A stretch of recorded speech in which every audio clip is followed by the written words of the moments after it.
A medida que la era colonial se acercaba a su fin, la Unión Soviética pensaba que el mundo se volvería hacia el socialismo y predicaba ese mensaje en su propaganda. La situación preocupaba a los Estados Unidos. En Washington estaban convencidos de que los soviéticos estaban poniendo en práctica una política de expansión en el tercer mundo. Y su objetivo era evitarlo.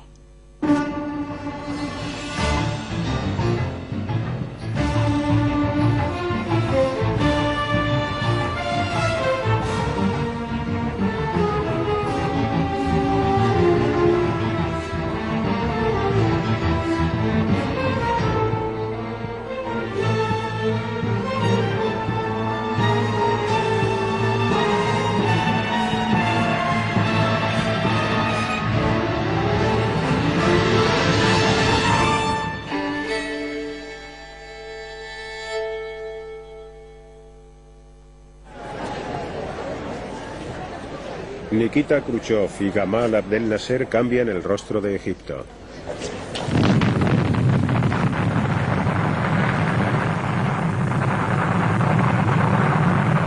Cuando Occidente se negó a conceder un préstamo a Egipto para construir una presa en el Nilo, la Unión Soviética asumió el mando. Las naciones emergentes utilizaban la Guerra Fría para conseguir dinero y armas.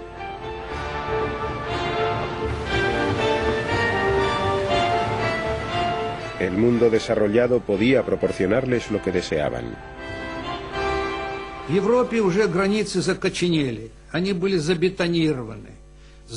En Europa las fronteras eran ya muy sólidas y no existía posibilidad alguna de expansión allí, porque quien lo intentara provocaría una nueva guerra mundial.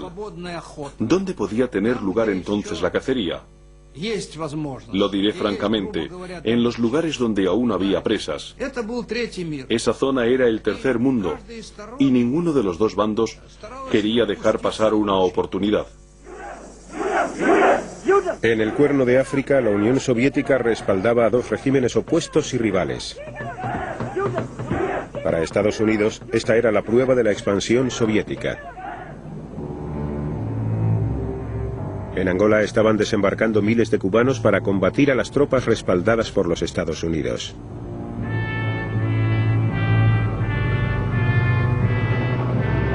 En Egipto, la Unión Soviética proporcionaba armas a un precio muy barato y con crédito. Pero el presidente Nasser no se dejaba influir con facilidad.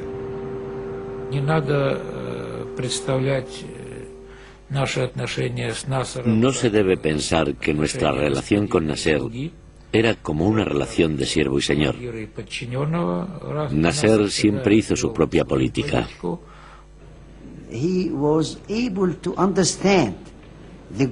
Nasser comprendía la estrategia global y era consciente de que en aquel momento podíamos beneficiarnos de las discrepancias existentes entre los Estados Unidos y la Unión Soviética y sacar provecho de la situación para aumentar nuestras capacidades, tanto militares como económicas. Nasser era el héroe del mundo árabe. Los egipcios se unieron para la guerra.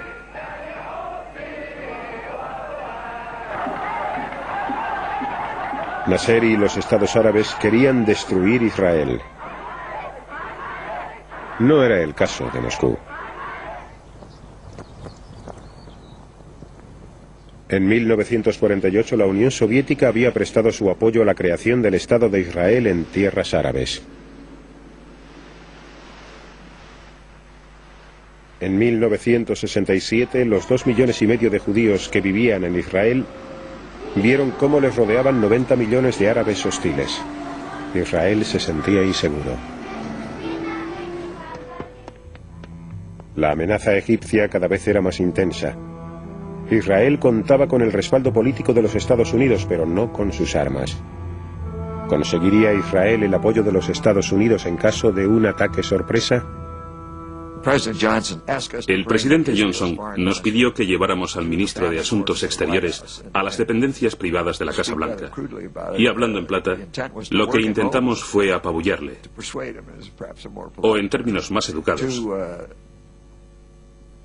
convencerle de evitar un ataque preventivo.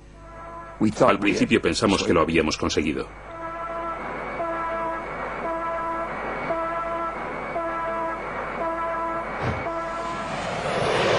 Israel golpeó primero. En menos de 3 horas, el 90% de la fuerza aérea egipcia fue destruida en tierra.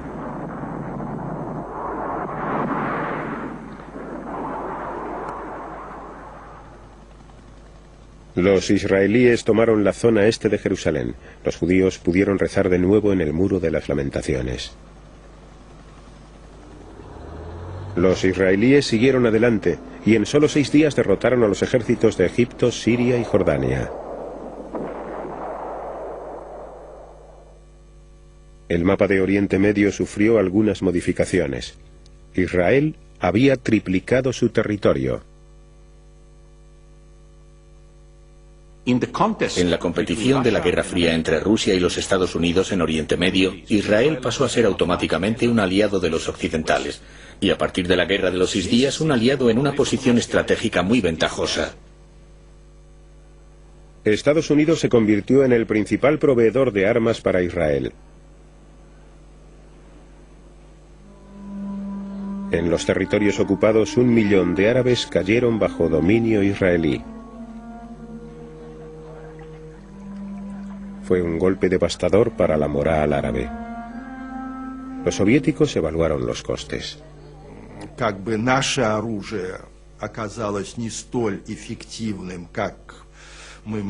Nuestras armas resultaron ser menos efectivas de lo que habíamos calculado. Pensamos que como compensación era nuestro deber proporcionarles más armas. Y refiriéndonos a un contexto más amplio, no dejar que Occidente se saliera con la suya. Septiembre de 1970. Egipto se hunde en el dolor por la muerte del presidente Gamal Abdel Nasser. Los países en vías de desarrollo lloraban la pérdida de un líder extraordinario. Y el primer ministro Kosygin no fue una excepción. Aunque apenados, todos, incluidos los rusos, estaban intranquilos. ¿Quién sería el sucesor de Nasser? I shall do my best to follow the policy of my late president, my dearest friend, President Gamal. But no one will capitulate here in this country. I am not ready to capitulate or to surrender 1 inch or a bit of sand. En la cumbre celebrada en Moscú en 1972, las superpotencias se mostraron de acuerdo en establecer un código de conducta que recibió el nombre de détente, vocablo francés que significa distensión. Richard Nixon y Leonid Brezhnev accedieron a no buscar su propio beneficio a expensas de los demás. La mejora en las relaciones con los Estados Unidos tuvo más peso que el compromiso de Moscú con los árabes. Sadat se enojó mucho cuando se enteró porque sentía que le estaban concediendo la prioridad al proceso de détente con los estadounidenses, olvidándose de ayudar a Egipto a hacer la guerra. Pero la détente no frenó los esfuerzos estadounidenses para extender su influencia en Oriente Medio a expensas de Moscú. En el 72 nuestra política se centraba realmente en tratar de minimizar y limitar el papel, y aún iré más lejos, de mantener a los soviéticos alejados de la situación. Establecimos una política que consistía en frustrar cualquier movimiento respaldado con armas soviéticas, hasta que algún líder árabe, cansado de la situación, se volviera hacia nosotros para tener contactos diplomáticos. Entonces, trataríamos de adoptar una postura lo más ecuánime posible. En Egipto, como en muchos otros países en vías de desarrollo, la presencia soviética era grande. En julio de 1972, Sadat ordenó que los 15.000 consejeros rusos y sus familias hicieran las maletas y se marcharan. Era un arriesgado juego de poderes. La decisión de Sadat incrementó su popularidad y demostró que en realidad los rusos apenas sí ejercían control sobre Egipto. En octubre de 1972, decidieron volver a apoyar a Egipto y Sadat sacó partido de la situación. Dijo, bueno, los expulsé para expresar mi poder y que así nos dieran lo que necesitábamos. Y extrañamente, firmamos un acuerdo sobre armamentos después del mes de octubre, que fue uno de los mayores que hayamos firmado nunca con la Unión Soviética. Sadat necesitaba armas. Estaba planeando acabar con la precaria paz. Quería la guerra, la necesitaba, estaba convencido de que no podía hacer otra cosa. Consideraba que la negociación era imposible si no sucedía algo que caldease el proceso, es decir, sin una especie de terapia de choque. Yom Kippur, el día más sagrado para Israel. 4.000 soldados egipcios y tanques atraviesan el canal de Suez.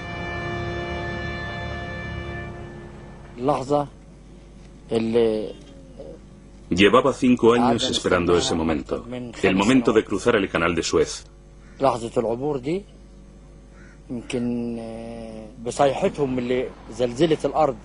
Nuestros gritos hicieron temblar la tierra bajo los pies de nuestros enemigos israelíes.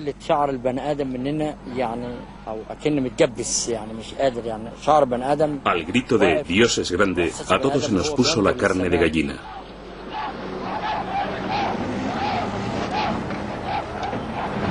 El ejército egipcio avanzó rápidamente, ansioso por recuperar los territorios perdidos.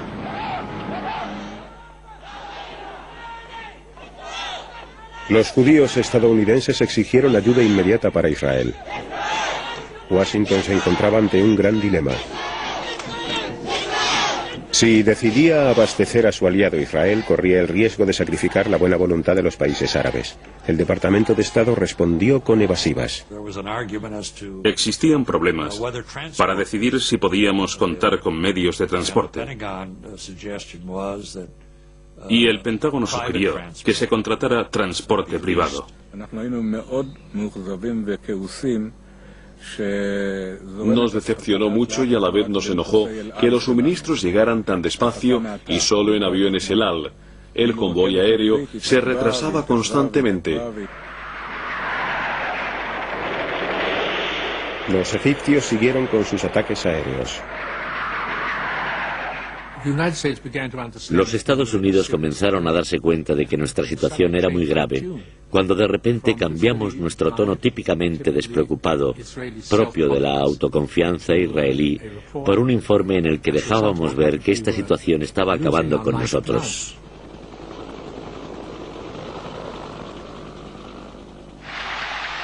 Sadat había triunfado. Había conseguido recuperar los territorios que Egipto perdió en la Guerra de los 6 días.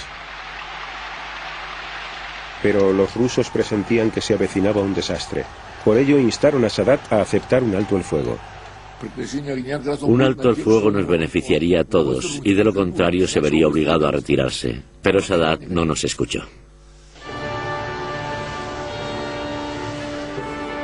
En Washington, el presidente Nixon acabó con el aplazamiento de los envíos de armas.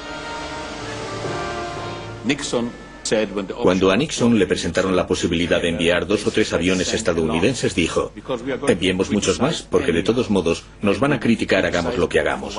Da igual que enviemos 1, 2 o 40 aviones. Así que vamos a hacerlo de un modo efectivo.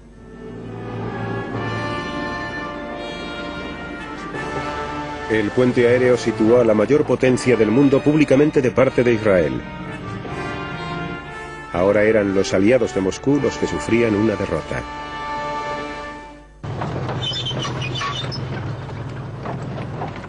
Los israelíes atravesaron el canal de Suez y entraron en Egipto. Pronto la mayor parte del ejército egipcio se quedaría inmovilizada en el Sinaí. Sadat estaba aterrorizado. Habló por teléfono directamente con Brezhnev. Yo estaba presente. Recuerdo que suplicaba: salvadnos, salvadnos de los tanques israelíes.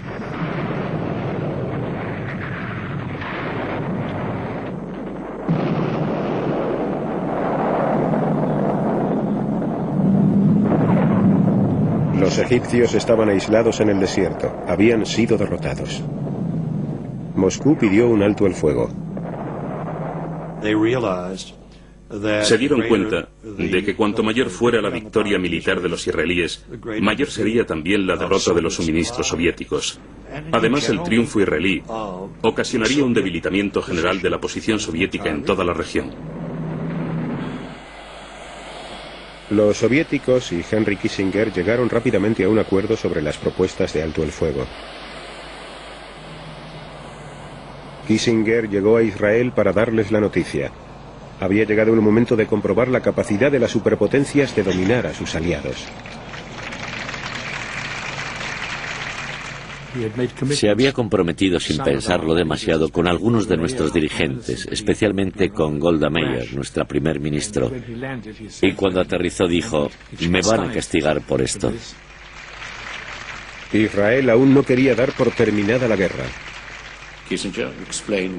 Kissinger expuso la situación y prometió que seguiría prestando ayuda a Israel en caso de que se produjera un rebrote del conflicto.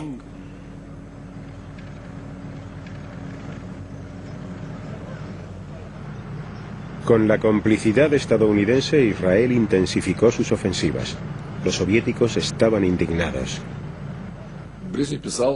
Brezhnev le escribió una carta a Nixon en la que decía: ¿cómo puede ser que después de haber llegado a un acuerdo conjunto, los israelíes sigan con su avance? Están minando todas las tentativas de alcanzar la paz.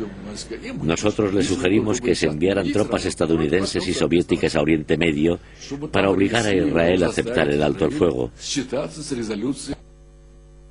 Pero en la carta también había una frase que rezaba así: si no lo hacéis, tendremos que considerar la posibilidad de llevar a cabo una acción unilateral. Los dirigentes soviéticos tenían toda la razón para considerar que se había tratado de una especie de complot, y reaccionaron de manera muy violenta. Nos enviaron una nota extremadamente dura en la que expresaban su deseo de realizar una intervención conjunta ruso-estadounidense, de lo contrario actuarían de modo unilateral. Kissinger subió deliberadamente la apuesta inicial.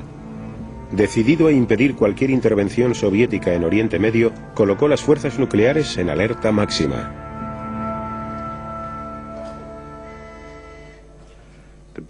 Nuestro propósito básicamente consistía en generar mucho movimiento para que la Unión Soviética se fuera dando cuenta de que esto era algo grave antes incluso de recibir nuestra respuesta. Moscú no reaccionó a la alerta. De hecho, ya habían abandonado la idea de enviar tropas unilateralmente. Fue una clara victoria política para los Estados Unidos. Una victoria muy importante que tuvo repercusiones en la Guerra Fría, más allá de Oriente Medio.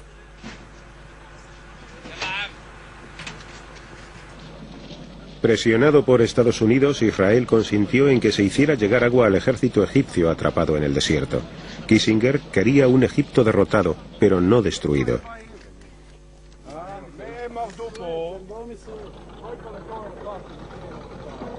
Con los israelíes a tan solo 100 kilómetros del Cairo, los egipcios se vieron obligados a negociar por primera vez cara a cara con Israel. Moscú no tomó parte en las conversaciones. Egipto comprendió que Estados Unidos tenía en su mano todos los triunfos para llegar a lo que posteriormente se conocería con el nombre de Acuerdos de Retirada, firmados entre Egipto e Israel. Henry Kissinger se convirtió en el hombre que viajaba en avión con más frecuencia en todo el mundo. Esta diplomacia aérea, que más tarde se conocería con el nombre de diplomacia Kissinger, le dio fácil acceso a Sadat. Las relaciones habían cambiado esencialmente, es decir, desde la guerra, Sadat creía que tenía que buscar el apoyo del bando mundial, en el que se encontraban los Estados Unidos. Los viajes de Kissinger no consiguieron la paz permanente, pero demostraron que Estados Unidos estaba ganando la Guerra Fría en los países de Oriente Medio. No obstante, esto tenía un precio.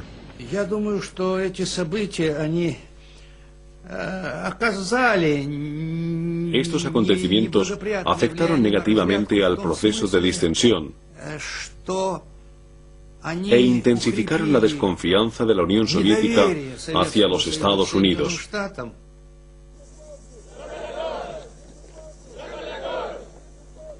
África, 1975. El último imperio colonial moría poco a poco y el pueblo de Angola alargaba la mano para asir su libertad. Eran terrenos de caza inexplorados para las potencias de la Guerra Fría. Cuando las tropas portuguesas se retiraron de Angola, 3 grupos se disputaban el poder.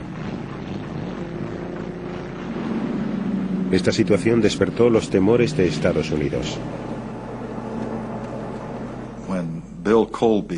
Cuando Bill Colby, director de la CIA, vino a la Casa Blanca para dar instrucciones al Consejo Nacional de Seguridad, lo primero que dijo fue literalmente: caballeros, este es un mapa de África y aquí está Angola. Ahora en Angola tenemos 3 facciones.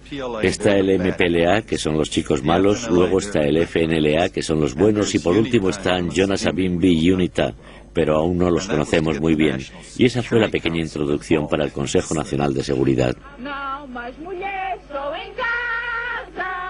El Movimiento Popular de Liberación de Angola, o MPLA, era el grupo más numeroso, y su ideología era de izquierdas. Estaba situado en la capital, Luanda, y en sus alrededores. Agostinho Neto y Lucio Lara eran los líderes de este movimiento de gran diversidad étnica. En la década de los 60 Cuba les proporcionó formación militar y Moscú las armas necesarias. El Frente Popular de Liberación de Angola, FNLA, operaba mayoritariamente en la parte meridional del país. Su líder, Holden Roberto, era un estridente anticomunista estrechamente vinculado al vecino Zaire, que le suministraba armas estadounidenses bastante anticuadas.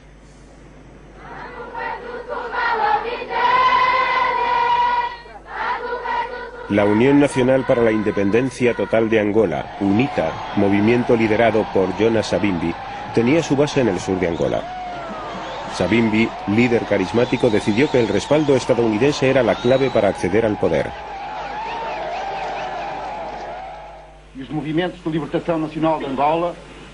Los 3 grupos rivales se reunieron en Albor, Portugal.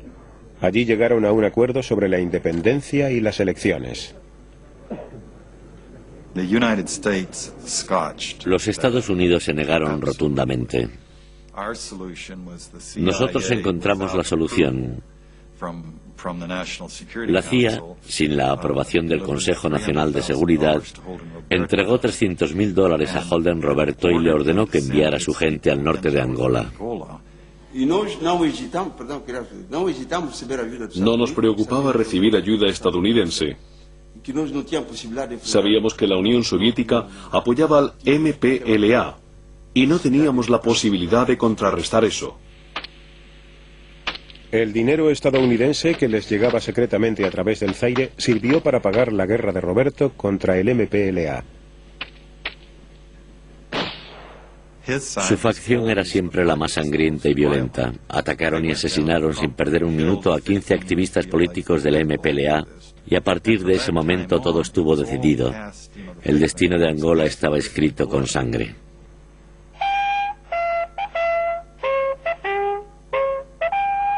Los estadounidenses no estaban seguros de que las tropas de Roberto pudieran derrotar al MPLA. La Agencia Central de Inteligencia envió a John Stockwell a investigar. Roberto dijo que contaba con 30.000 hombres, pero yo tuve dificultades para contabilizar 30. Estaban mal armados, desorganizados y eran una especie de muchedumbre caótica. Él era un vaquero de ciudad. Había pasado toda su carrera dedicado al politiqueo en Kinshasa. No sabía nada de operaciones militares o logísticas, ni de organización. Entonces Stockwell se dirigió al sur para visitar el cuartel general de UNITA.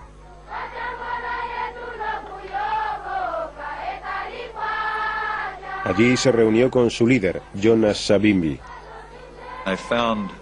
Me pareció un tipo muy diferente de revolucionario.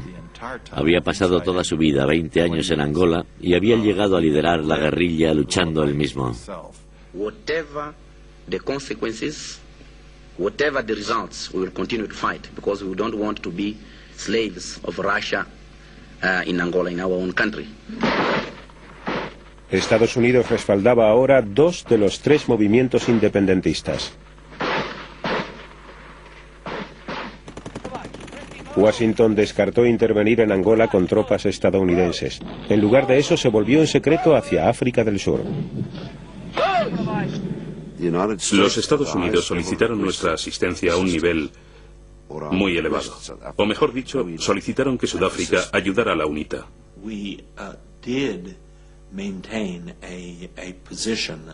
Conservamos una postura de desaprobación frente al apartheid. Pero por otro lado, el gobierno de Sudáfrica era extremadamente poderoso. Sudáfrica estaba aislada. Aunque se hizo en secreto, fue beneficioso para nuestro país cooperar con una gran potencia como los Estados Unidos, aunque fuera de manera clandestina. En el Departamento de Estado había muchas personas con potestad para tomar decisiones, cuya intención era esencialmente tener relaciones ambiguas y curiosas con Sudáfrica. Lo más importante era que la Unión Soviética llegara a entrar en el país y que utilizara esta situación de inestabilidad en África en su propio beneficio, para echar raíces allí y fomentar los conflictos. Tenía el miedo del MPLA. Nos llamaban comunistas. Los sudafricanos estaban aterrorizados. No experimentaban esa sensación ante el FNLA o la UNITA. Eran aliados. No les gustaba el MPLA porque este movimiento se había declarado contrario al apartheid.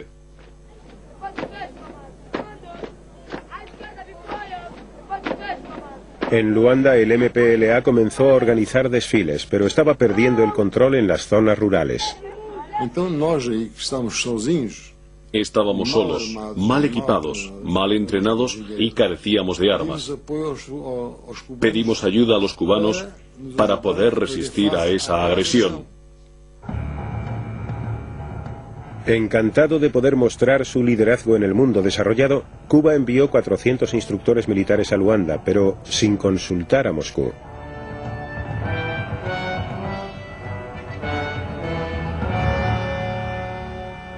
Los soviéticos no sabían absolutamente nada. Cuando nosotros tomamos la decisión, porque teníamos muy viejas relaciones de muchos años con Neto y con el movimiento de independentistas en Angola, estábamos muy disgustados. Quiero decir que obviamente no teníamos ningún deseo de ver cómo Castro extendía su influencia por el continente africano. Para nuestro gobierno en Washington, Castro era un representante soviético. En lo referente al tema de Angola, pensamos que si la Unión Soviética podía intervenir en lugares que se encontraban a tanta distancia y que no tenían nada que ver con los problemas de seguridad tradicionales rusos, y si las Fuerzas Armadas cubanas podían entrar en focos problemáticos y tan lejanos, y si Occidente no encontraba un método para contrarrestar todo esto, entonces todo el sistema internacional se podría desestabilizar. Ya era una cuestión de la globalización de nuestra lucha frente a la globalización de los Estados Unidos. No coincidíamos ahí con los puntos de vista soviéticos. Entonces, actuamos. Y no hubo ninguna cooperación, todo lo contrario, críticas. Pero al norte de Luanda, los soldados del FNLA, con Roberto Holden a la cabeza, se dirigían a la capital. Querían apoderarse de ella antes del día de la independencia de Angola. Tenían muchas esperanzas de triunfar. En realidad teníamos una fiesta de celebración en las oficinas centrales de la CIA en Washington. Al final del día esperábamos recibir la noticia de que habíamos entrado en Luanda. Conducidas por cubanos, las tropas del MPLA detuvieron el avance de Roberto.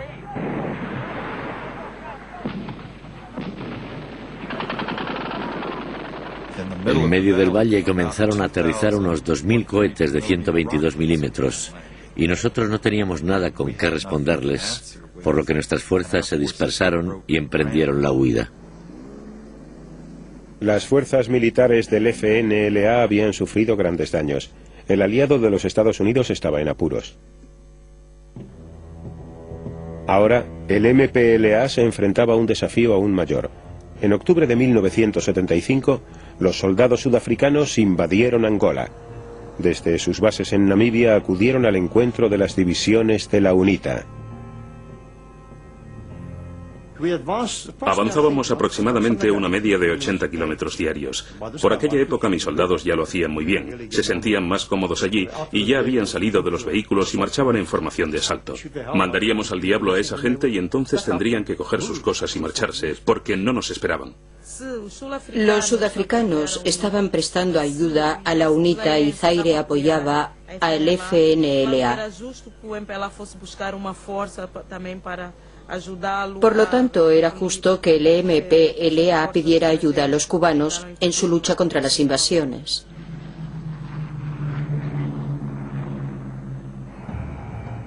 A los 2 días de proclamar la independencia, miles de soldados de combate cubanos comenzaron a llegar a Luanda.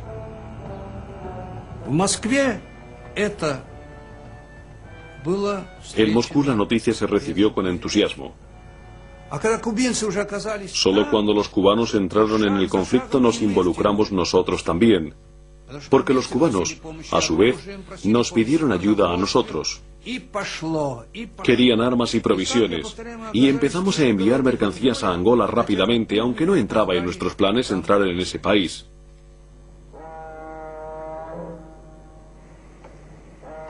Moscú comenzó a enviar toneladas de armas, tanques y misiles directamente a Luanda.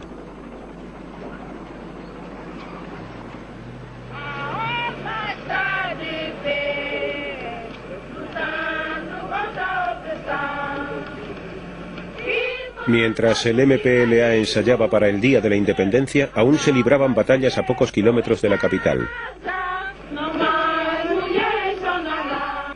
No obstante eso, a pesar de todo, para nosotros era muy importante proclamar nuestra independencia y eso fue lo que hicimos.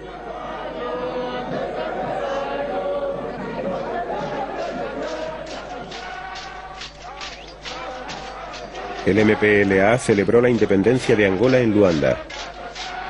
Sus enemigos habían fracasado en su intento de apoderarse de la capital. El 11 de noviembre de 1975 fue el día más duro de mi vida. Recordé los 14 años de luchas. Recordé a los muertos. A todos los que se sacrificaron.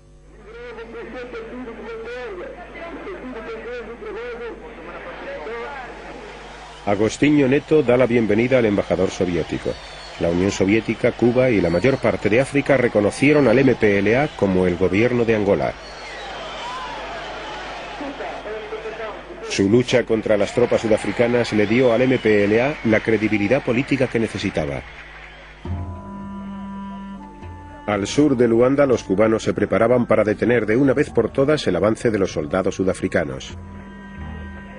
La batalla de Ebo era decisiva, porque si nos rompían la defensa, era muy difícil a esas fuerzas pararlas hasta Luanda, porque de ahí empiezan carreteras por el norte, por el centro, es decir, hay una cantidad de vías hacia el sur y era una fuerza muy poderosa y muy rápida. Dime tú cómo me copias, Los cubanos estaban preparados y les esperaban. Le habíamos prometido la ayuda y Angola se perdía. Pues ya las tropas de Mobutu estaban al lado de Luanda. Y las tropas surafricanas habían avanzado más de 1000 kilómetros y estaban muy cerca también de Luanda.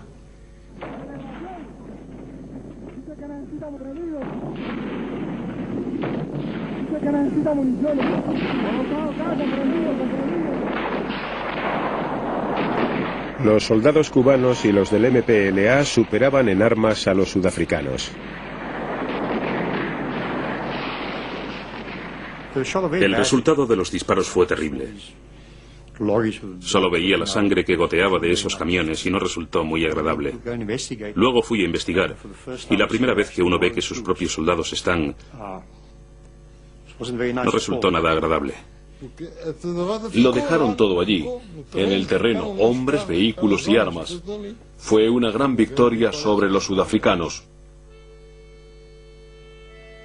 Las esperanzas sudafricanas y estadounidenses de lograr una rápida victoria sobre el MPLA se pulverizaron. Washington se estaba quedando sin salidas.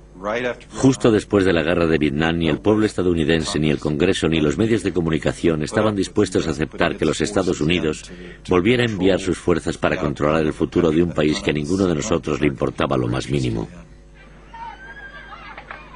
La administración recurrió a la CIA. En secreto siguieron enviando dinero a Roberto y a Savimbi para reclutar mercenarios de África, Estados Unidos y Europa.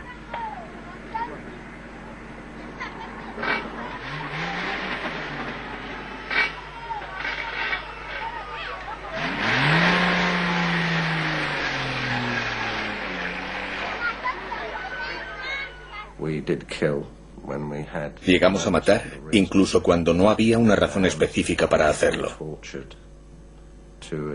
Torturábamos para conseguir información que posiblemente ellos no tenían, y no eran soldados enemigos capturados.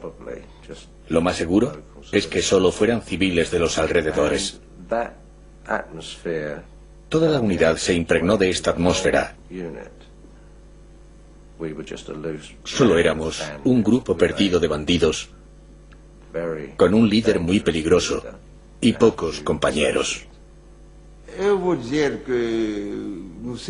Entre los mercenarios había algunos soldados muy buenos. Por ejemplo, Callan. Rara vez he visto un soldado como él. Tenía un valor increíble. Era un psicópata.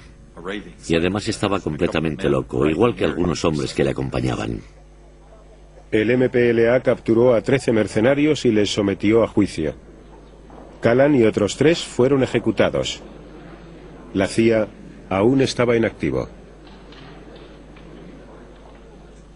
El Congreso debería habernos parado los pies, si no fuera porque conseguimos engañarles enviando armas, enviando consejeros, enviando soldados sudafricanos. Durante un tiempo contamos con algún apoyo, pero la oposición cada vez tenía más poder. Todavía atónito por el desarrollo de los acontecimientos en Vietnam, el Congreso eliminó los fondos adicionales que la CIA destinaba a Angola. This abdication of responsibility by a majority of the Senate will have the gravest consequences for the long-term position of the United States and for international order in general. A great nation cannot escape its responsibilities.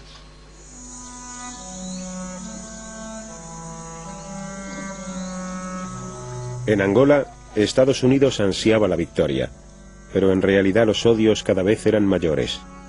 La guerra civil duró mucho más que la Guerra Fría y dejó tras de sí a miles de personas muertas, mutiladas o sin hogar.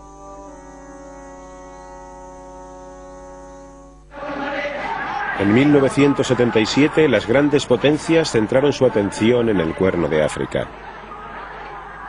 Los regímenes iban cambiando y con ellos las alianzas. La Unión Soviética y los Estados Unidos cambiaban de bando con una facilidad pasmosa.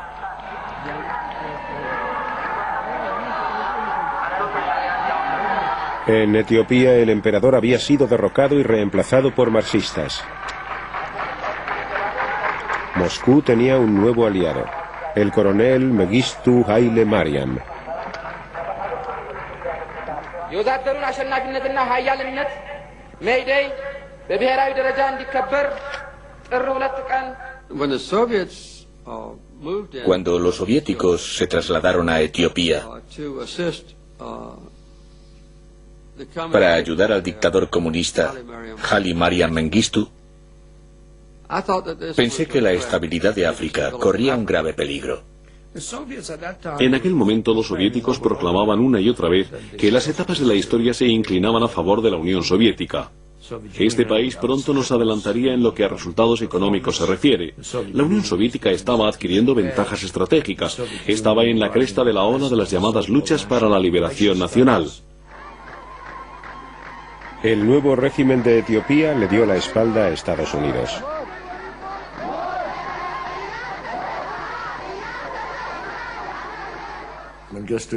En los meses que siguieron a su nombramiento, Mengistu expulsó de Etiopía a la mayor parte de los estadounidenses y puso fin al programa de ayuda estadounidense de un modo muy arrogante.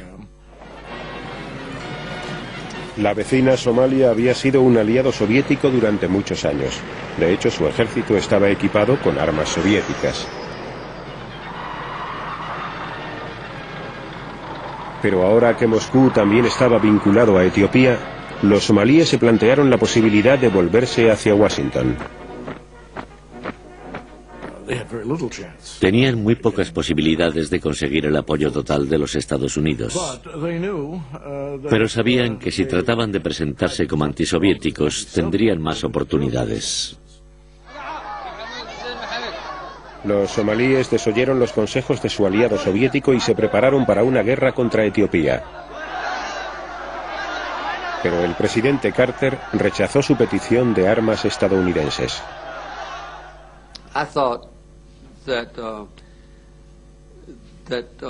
Pensé que no podíamos permitir que Somalia consiguiera apoderarse del territorio etíope y me negué a proporcionar armas al gobierno somalí. Sin embargo, en julio de 1977 los somalíes se apoderaron de varias franjas de terreno en el desierto de Ogaden. Los soviéticos trataron de detenerlos por la vía diplomática.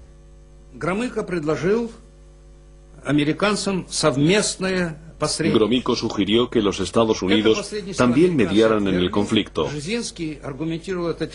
Pero Brzezinski se negó, aduciendo que esto hubiera legitimado la presencia soviética en el Cuerno de África. Brzezinski opinaba que la presencia estadounidense era legítima en cualquier lugar, pero la soviética no. Los manifestantes antisoviéticos en Somalia acogieron con entusiasmo la decisión de enviar a los consejeros rusos y a sus familias de vuelta a Moscú. Todo el apoyo soviético se concentró entonces en Etiopía.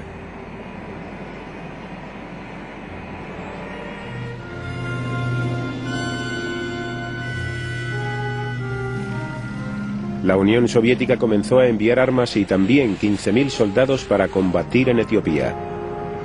Las tropas eran cubanas.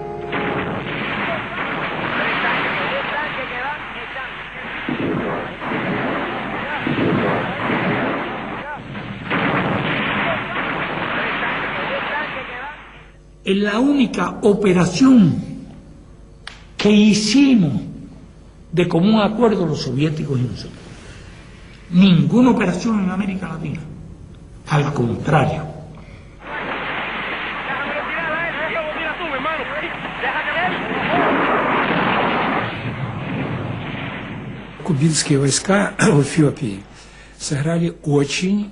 Los soldados cubanos en Etiopía desempeñaron un papel muy importante.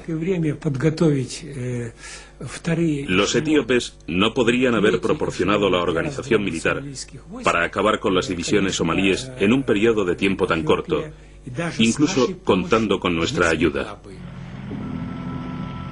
Con el apoyo de las tropas cubanas y soviéticas, los etíopes expulsaron a los somalíes de Ogaden. Pero Moscú no iba a dejar que los soldados entraran en Somalia. Entre nosotros, militares soviéticos, pensamos en ocupar Somalia. Pero el gobierno soviético estuvo muy acertado al no permitírnoslo, porque esto hubiera hecho mucho más difíciles nuestras relaciones con otros países como Estados Unidos o Gran Bretaña. Mengistu Haile Mariam disfrutaba de su gloria. Cubanos y soviéticos habían salvado su régimen.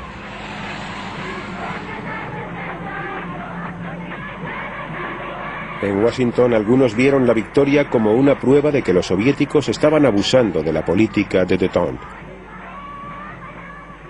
El Cuerno de África no revestía en sí mismo una gran importancia para los Estados Unidos, pero servía para medir y comprobar cómo interpretaban los soviéticos el proceso de distensión. Las discrepancias sobre el tercer mundo estaban yendo demasiado lejos. Estas disputas sobre África, Angola, Etiopía y Somalia, ninguna de ellas valía la pena. Ya han pasado 20 años desde entonces y nadie recuerda quién lo estaba haciendo.